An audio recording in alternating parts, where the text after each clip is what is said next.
ঈদুল ফিতরের নামাজ পড়ার নিয়ম।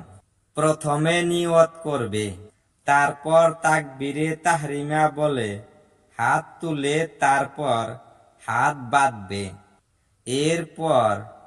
এরপর সুবহানাকা আল্লাহুম্মা শেষ পর্যন্ত পড়বে।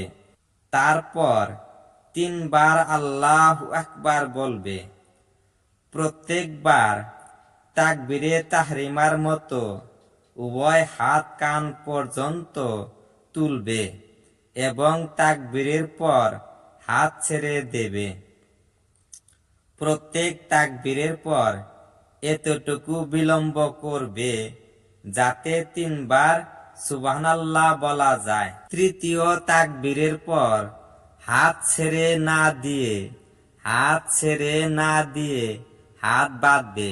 তারপর আউযুবিল্লাহ ও বিসমিল্লাহ পড়ে সূরা ফাতিহা ও অন্য একটি সূরা পাঠ করবে এবং যথারীতি রুকু সিজদা করবে। অতঃপর দ্বিতীয় রাকাতের জন্য দাঁড়াবে। দ্বিতীয় রাকাতে প্রথমে সূরা ফাতিহা